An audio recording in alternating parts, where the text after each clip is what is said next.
My parents abused me throughout my childhood and locked me in the basement as punishment. Now they want money for raising me, and I'm finally fighting back. My parents abused me in childhood and locked me in the basement as punishment. When I grew up, they demanded money from me for a good upbringing. I never thought I'd be posting my life story on the internet, but here I am. I need to get this off my chest and maybe find some peace. So here it goes. Growing up, I always felt like an outsider in my own family. My parents, Mark and Susan, never seemed to show any affection toward me. From a young age, I felt like a burden to them. It's not just that they didn't show love, they actively went out of their way to make my life miserable. My earliest memory of their cruelty is from when I was about 5 years old. We were having a family gathering, and I was excited to show my cousins my new toy truck. My dad saw me playing with it and decided to use it as an opportunity to embarrass me. He grabbed the truck out of my hands and smashed it against the wall, laughing as he did so. "Toys are for babies, Ethan," he sneered. My cousins looked on, confused and a little scared, while my mom just watched with a cold, indifferent expression. School wasn't any better. I remember my first day of kindergarten vividly. I was nervous but excited to make new friends. As soon as we got to the classroom, my mom pulled me aside and whispered in my ear, "Don't embarrass us." Her words stung, but I tried to stay positive. That positivity didn't last long. My teacher, Mrs. Thompson, asked each of us to introduce ourselves. When it was my turn, I stood up and stuttered out my name. The whole class burst into laughter, and Mrs. Thompson did nothing to stop them. I went home that day with tears in my eyes, only to be met with my dad's scorn. "What did you do this time, Ethan?" he demanded. I tried to explain, but he didn't want to hear it. "Stop being such a crybaby," he said, pushing me toward my room. As I got older, the abuse only intensified. In middle school, I developed a love for drawing. It was my escape from reality, a way to express myself when words failed. One day, my mom found my sketchbook. She flipped through it, her face twisting in disgust. "This is garbage," she said, tearing out the pages and crumpling them up. "You'll never be good at anything, Ethan." I felt like my heart had been ripped out of my chest. Drawing was the one thing that made me happy, and she had destroyed it without a second thought. High school was a nightmare. My parents' verbal abuse continued, and they started to get more creative with their punishments. If I got a bad grade, my dad would lock me in the basement for hours. It was dark and cold. I could hear the scurrying of rats in the corners. I would sit there shivering and crying, wondering what I had done to deserve this. My mom, on the other hand, would withhold food as punishment.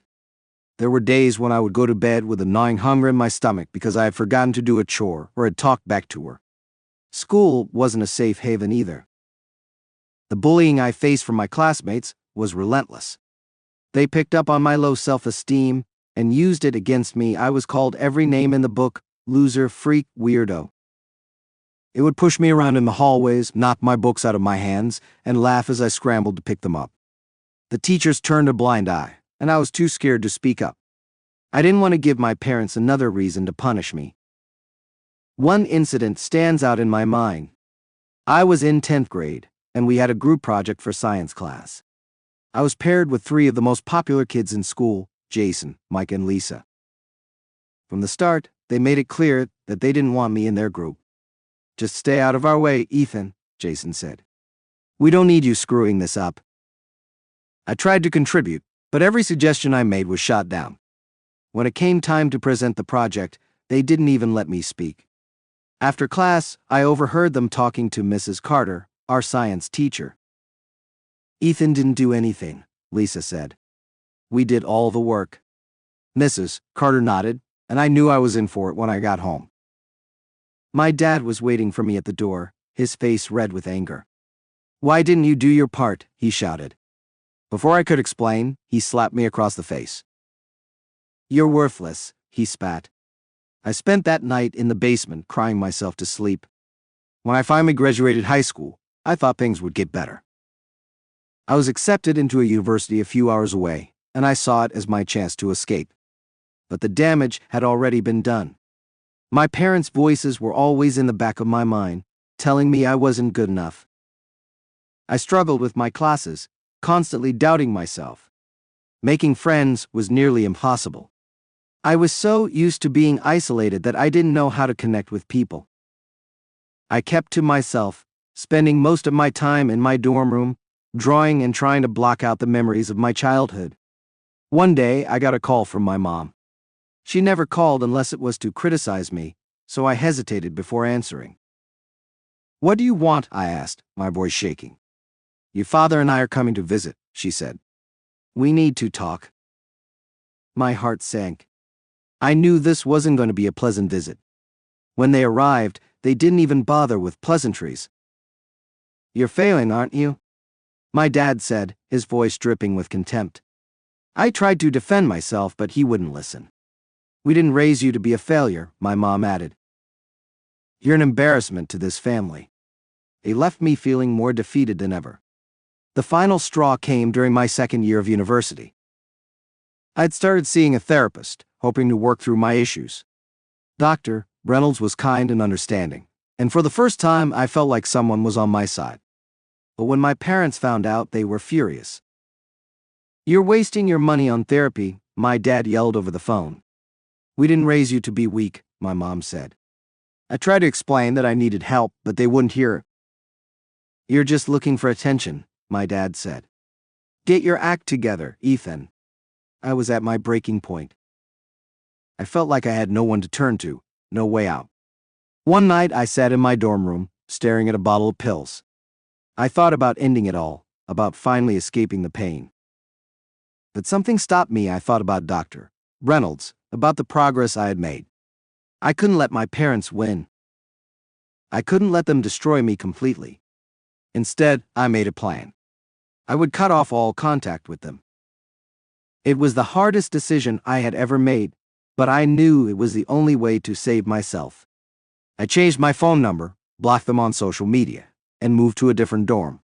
I focused on my therapy, on rebuilding my self-esteem. It wasn't easy, and there were times when I wanted to give up, but I kept pushing forward. Now, years later, I'm finally starting to heal.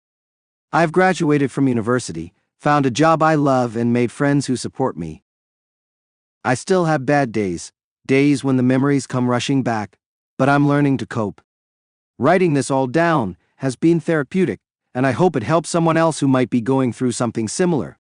Writing about my past was tough, but the encouragement and understanding from this community have been incredible. Today, I want to share the next chapter of my story, how I found a way to escape my toxic environment and start building a life for myself. By the time I was 16, the constant abuse from my parents had left me desperate for a way out. I knew I needed to become independent and find a way to support myself if I ever wanted to escape their control. My opportunity came in the most unexpected way. One day, while browsing through online forums, I stumbled upon a thread discussing various ways teenagers could make money. Among the typical suggestions, like babysitting and mowing lawns, one comment caught my eye. It mentioned freelancing as a web developer. I'd always been good with computers and had dabbled in coding a bit, so I decided to look into it. I spent hours reading articles and watching tutorials on web development. The more I learned, the more excited I became. This was something I could do. I set up a profile on a popular freelancing platform, listing the basic skills I had and offering to build simple websites for a low fee. At first, I didn't get any responses, but I kept refining my skills and updating my profile. My persistence paid off. After a couple of weeks, I received my first gig. It was a small project, just setting up a blog for a local business. The pay was modest, but it was a start. I poured my heart into that project, working late into the night to make sure everything was perfect. When I finally submitted it, the client was thrilled. They left a glowing review on my profile, which helped me land more jobs. Word started to spread about my work, and I began getting more projects. I juggled school and freelancing, often staying up late to meet deadlines. It was exhausting, but the sense of accomplishment kept me going. Each completed project brought in more money, and I started saving up with a singular goal in mind: escaping my parents' house. During this time, I made some important connections. One of my clients, David, was impressed with my work and introduced me to his friend Rachel, who ran a small tech startup. Rachel needed a part-time developer and offered me a position. I was over the moon. Working for a startup was a dream come true, and it meant steady income and more experience. Rachel became a mentor to me. She taught me about the business side of tech, how to manage projects, and how to work with clients. Under her guidance, my skills improved, and I started taking on more complex projects. I also met other young developers through her network, and we formed a tight-knit group. We shared tips, collaborated on projects, and supported each other. One of the most significant moments came when Rachel decided to expand her startup. She offered me a full-time position once I turned 18, with a chance to move to a new office they were opening in another country.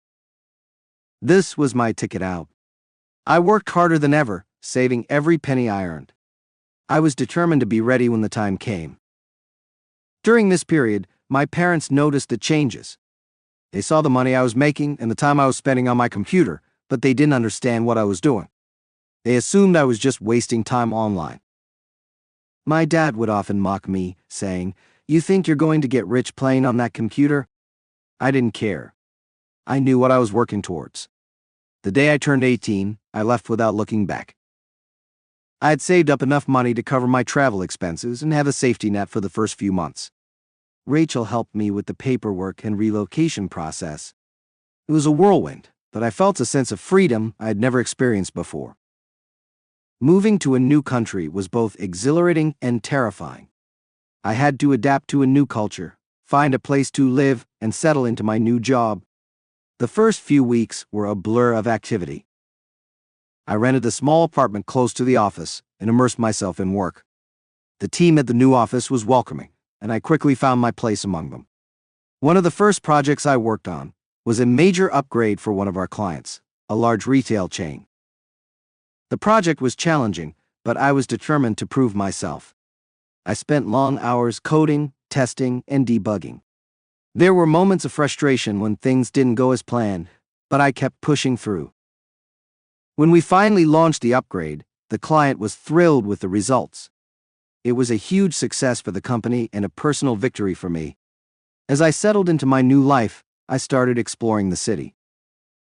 I made friends both at work and outside of it. One of my closest friends, Alex, was another developer who had moved from a different country. We bonded over our shared experiences and often hung out after work, exploring local cafes and tech meetups. Alex introduced me to a larger network of developers, and I started getting involved in the local tech community. My career continued to grow. I took on more responsibilities at work, leading projects and mentoring new hires. Rachel's startup flourished, and we started expanding our client base. I also began working on personal projects, developing apps and websites that I was passionate about. One of my apps, a task management tool, gained some traction and even got featured on a popular tech blog. Despite the success, there were challenges. There were times when I felt overwhelmed by the workload and the pressure to constantly perform. There were moments of self-doubt where the voices of my parents would creep back into my mind, telling me I wasn't good enough. But I had built a support system. I had friends who understood and encouraged me, and I had Rachel, who always believed in my potential. One of the most pivotal moments came when Rachel decided to take the company public. It was a massive undertaking, and I was given a significant role in the process. We worked tirelessly, preparing everything for the IPO. It was stressful, and there were times when I doubted if we could pull it off. But we did. The IPO was a success, and it marked a new chapter for the company. With the success of the IPO, I received a significant bonus and stock options. It was more money than I had ever imagined having. I decided to use some of it to give back. I started a scholarship fund for underprivileged students who wanted to study tech. I also began mentoring young developers, sharing my journey and encouraging them to pursue their dreams, despite any obstacles they might face. Looking back, it's incredible to see how far I've come. From that scared, abused child to a successful developer with a thriving career, the journey has been long and challenging, but also rewarding. I've learned that no matter how dark things may seem, There is always a way out. It takes courage, hard work, and the support of good people, but it is possible. Today, I want to share how my life continued to evolve, leading me to meet new people, expand my horizons, and eventually find love. After the successful IPO, life took on a new rhythm. With the financial stability and professional growth, I felt a newfound sense of freedom. My past was still a part of me, but it no longer defined me. Instead, it fueled my drive to make the most out of my life. With a stable job and a supportive network of friends, I decided it was time to explore the world beyond my immediate surroundings. I had always dreamed of traveling, seeing new places, and experiencing different cultures. Now I had the means to do it. My first trip was to Japan. I had always been fascinated by Japanese culture, from its rich history to its cutting-edge technology. I spent 2 weeks there exploring Tokyo, Kyoto, and Osaka. It was an eye-opening experience. I marveled at the blend of ancient temples and modern skyscrapers, the bustling streets of Shibuya, and the serene gardens of Kyoto. I even attended a traditional tea ceremony, which was a beautiful and meditative experience. While in Japan, I met a group of travelers from various parts of the world.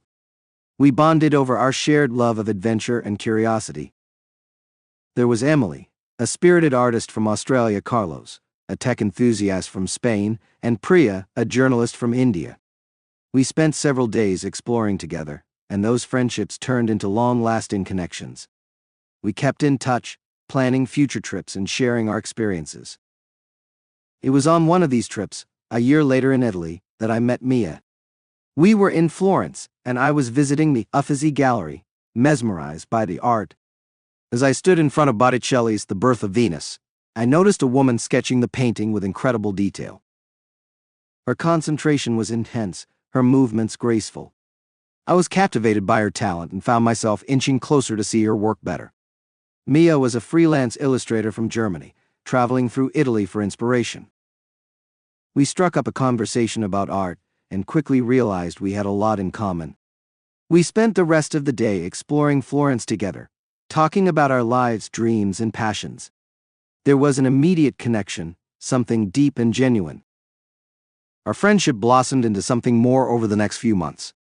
We visited each other in our respective countries, taking turns showing off our favorite places and introducing each other to our friends.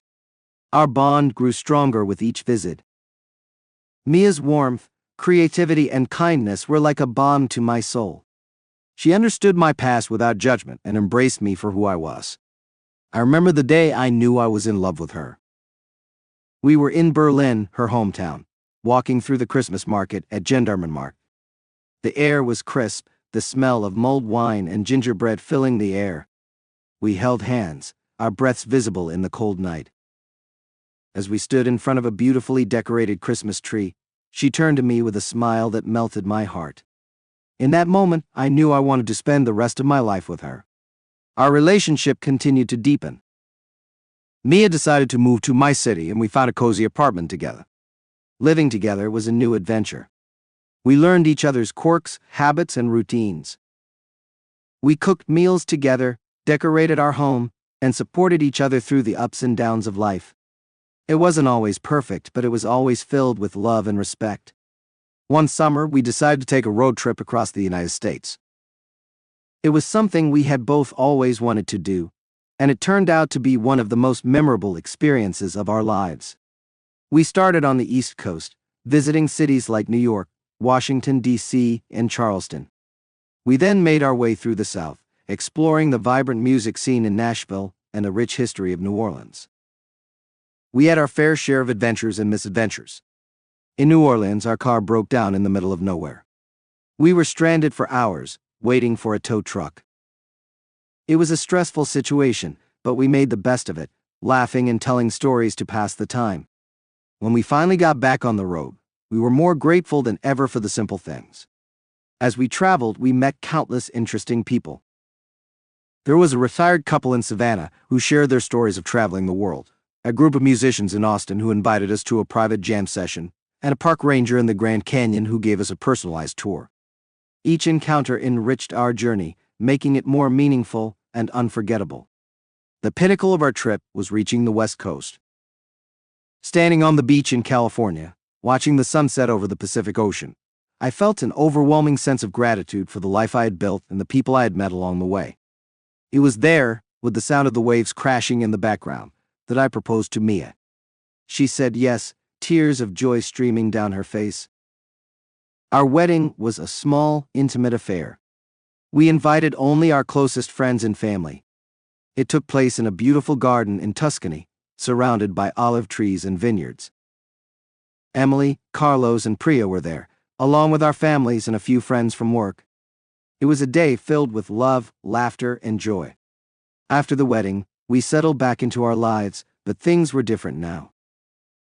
We were no longer just a couple, we were partners in every sense of the word. We supported each other's dreams and worked together to build a future. Mia continued to pursue her art, and I kept growing in my career. One of the most shocking events during this time was when we discovered that Mia was pregnant. It was unplanned, and we were both taken aback. But as the news sank in, we embraced it with excitement and anticipation. The pregnancy brought us even closer together. We prepared for the arrival of our child, turning one of the rooms in our apartment into a nursery, shopping for baby clothes, and attending prenatal classes together. The day our daughter Lily was born was the happiest day of my life. Holding her in my arms for the first time, I felt a love so profound it brought tears to my eyes. Mia and I were exhausted, but overjoyed. Our little family was complete. Parenthood brought its own set of challenges and joys. There were sleepless nights, endless diaper changes, and the constant worry that comes with raising a child. But there were also moments of pure bliss, Lily's first smile, her first steps, her infectious laughter. Every milestone was a celebration, a testament to the love and dedication we had for each other and our daughter. As Lily grew, we made a point to expose her to the world. We took her on our travels, introducing her to different cultures and experiences. We wanted her to grow up with a sense of curiosity and adventure, just like we had. It wasn't always easy traveling with a young child, but it was always worth it. Professionally, things continued to go well. Rachel's startup flourished, and I was promoted to a senior position. I took on more responsibilities, leading larger projects and mentoring new hires. I was proud of the work we were doing and the impact we were making in the tech industry. One of the most rewarding projects I worked on was a collaboration with a nonprofit organization. We developed an app to help connect volunteers with local charities and community projects. It was a challenging project, but knowing that our work was making a difference in people's lives was incredibly fulfilling. Through it all, Mia was my rock. Her unwavering support and love kept me grounded. She continued to pursue her art, gaining recognition for her work. Her illustrations were featured in several galleries, and she even published a children's book, which was a huge hit. As we navigated the ups and downs of life, our bond grew stronger. We celebrated our successes and supported each other through the challenges. We faced some difficult times, like when Mia's father passed away. It was a heartbreaking experience, but we leaned on each other and got through it together. I never imagined I'd have to revisit my past in such a brutal way, but life has a way of throwing curveballs when you least expect them. Just when I thought I had escaped the darkness of my childhood and built a life of happiness and stability, my parents found me. What followed was a nightmare that tested my resolve, my integrity, and my courage. Here's what happened. It all began one sunny afternoon. Mia, Lily, and I were enjoying a picnic at a local park. It was one of those perfect days when everything seems to be going right. Lily was running around chasing butterflies, and Mia was sketching the beautiful scenery. Suddenly, my phone buzzed. I glanced at the screen and saw an unknown number. Normally, I wouldn't have answered, but something compelled me to pick up. The voice on the other end was cold and familiar. It was my father. My heart dropped as he began to speak. He had found me. He knew where I lived, where I worked, everything. He demanded that I meet him and my mother the next day, or they would make my life hell. My mind raced, thinking about how they could have tracked me down. I quickly realized that with the advent of social media and modern technology, it wasn't as difficult as I had hoped. I didn't want to tell Mia, but I knew I couldn't hide something like this from her. That evening, I sat her down and explained everything. She was shocked and worried, but her support was unwavering. We decided to consult a lawyer first thing in the morning to understand my options and prepare for whatever was coming. The next day, we met with Alice, a highly recommended attorney known for handling complex family disputes. Alice listened intently as I recounted my history with my parents and the recent phone call. She was sympathetic, but also realistic. She explained that while my parents didn't have any legal claim to my earnings, they could still cause a lot of trouble if they decided to make false allegations or harass me and my family.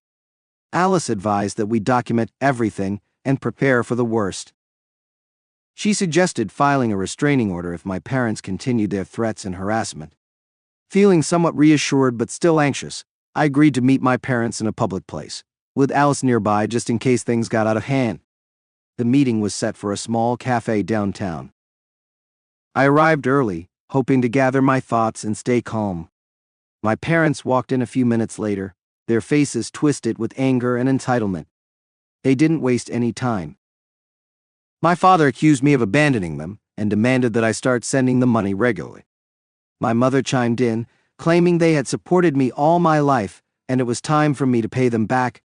I tried to stay calm and explain that I'd built my life independently and owed them nothing, but they wouldn't listen. My father threatened to go to the police and accuse me of theft and fraud, knowing it would cause me significant legal trouble even if the claims were baseless. The situation quickly escalated, and I could feel my anger rising. I walked out, unable to take any more of their venom. Alice was waiting outside. She had heard enough to understand the severity of the situation. We headed straight to the courthouse to file a restraining order. I was emotionally drained, but knew it was the right thing to do. My parents were toxic and I couldn't allow them to disrupt the life I had worked so hard to build. Over the next few days, things got worse. My parents began a smear campaign, contacting my workplace, and even trying to reach out to my friends. They told outrageous lies, painting me as a criminal and a horrible son. Thankfully, most people saw through their deception, but the stress was immense. Mia and I had to reassure Lily that everything would be okay, even though we were both on edge. Then, one morning, there was a knock on the door. It was the police. My parents had made good on their threat and filed a report accusing me of stealing money from them. The officers were polite but firm, explaining that they needed to take me in for questioning. Mia was distraught, but I assured her it was just a formality and that we had nothing to hide. At the police station, I reiterated my side of the story, providing evidence of my financial independence and the abuse I had endured growing up. Alice was there, guiding me through the process and ensuring that my rights were protected. After several hours, I was released, but the ordeal had taken its toll. The next step was court. My parents had decided to sue me, claiming I owed them money for raising me. It was an absurd accusation, but they were determined to make my life difficult. The court date was set, and we began preparing for what felt like a battle for my very existence. In the weeks leading up to the trial, I immersed myself in work and family life, trying to keep a semblance of normalcy. Mia was my rock, her unwavering support giving me strength. We talked to Alice almost daily, gathering evidence and building a strong case. My childhood friends who knew about the abuse agreed to testify on my behalf, and I found solace in their support. The day of the trial arrived, and I was a bundle of nerves. As we entered the courtroom, I saw my parents sitting with their lawyer, looking smug and confident. It took all my willpower not to confront them then and there. The judge entered and the proceedings began.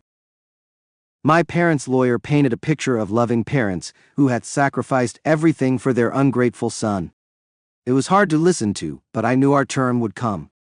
When it was Alice's time to present our case, she was brilliant.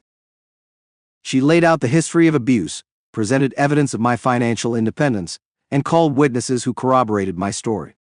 One of the most shocking moments came when Alice introduced a surprise witness, my father's estranged brother, Uncle James. I hadn't seen him in years, but he had reached out to Alice after hearing about the case.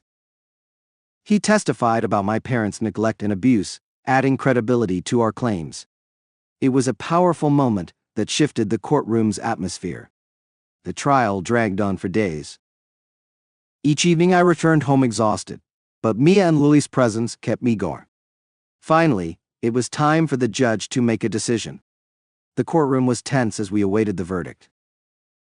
When the judge ruled in our favor, declaring my parents' claims baseless and granting the restraining order, I felt an overwhelming sense of relief. But the victory was bittersweet. My parents had shown their true colors, and there was no going back. I knew I would never have a normal relationship with them, but I had gained something far more valuable, a sense of freedom and the strength to protect my family. In the aftermath, life slowly returned to normal. The restraining order kept my parents at bay, and their smear campaign lost momentum.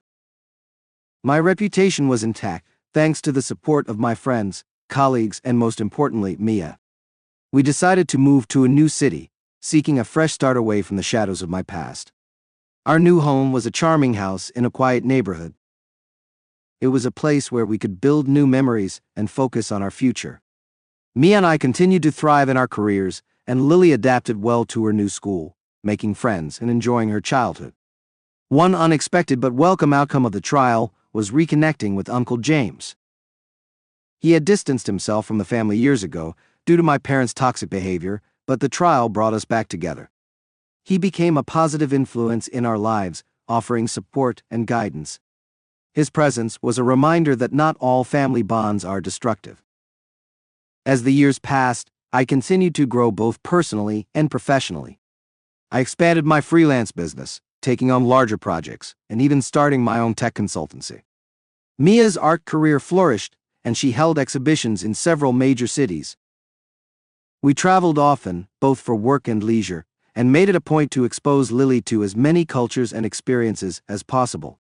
One of the most significant projects I undertook was developing a platform to help abuse survivors share their stories and find resources for support. Inspired by my own experiences, I wanted to create a safe space for others to heal and rebuild their lives. The platform gained traction, and we partnered with various organizations to provide counseling, legal aid, and other essential services. Through the platform, I met countless brave individuals who had overcome unimaginable hardships. Their stories inspired me and reinforced my commitment to helping others. One particular story stood out: a young woman named Sarah, who had escaped an abusive household and was now an advocate for survivors. We became friends, and her resilience reminded me of the strength it takes to break free from a toxic past. I wish I could say that everything went back to normal after the court case, but life had other plans. Just when I thought my parents were out of my life for good, my mother decided to take her vengeance to a new level. What followed was a series of events that stretched over several weeks and tested my resilience in ways I hadn't imagined. Here's how it all unfolded. It started subtly. About a week after the court ruling, strange things began happening. It was small stuff at first: packages I hadn't ordered showing up at my doorstep, odd phone calls at all hours of the night, and strange emails flooding my inbox. At first I thought it was just a coincidence, but it soon became clear that someone was targeting me. One morning I received a call from my bank. They informed me that there had been several attempts to access my account from different locations.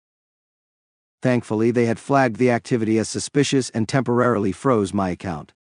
I spent the entire day at the bank, verifying my identity and setting up additional security measures. It was inconvenient, but I was relieved that no money had been stolen. That evening, I sat down with Mia and recounted everything that had happened. We both knew in our hearts that my mother was behind this, but proving it would be another matter. We decided to document every incident meticulously and keep a low profile until we had enough evidence to take action. The next week, things escalated. I was served with a lawsuit claiming I had defaulted on several loans. The documents were filled with fabricated information, but it was enough to cause significant stress. I had to hire another lawyer to handle the bogus claims, and it took a considerable amount of time and money to clear my name. Simultaneously, my professional life was being attacked. Negative reviews and false allegations about my work started appearing online. Clients I had worked with for years began receiving anonymous emails claiming I was involved in illegal activities.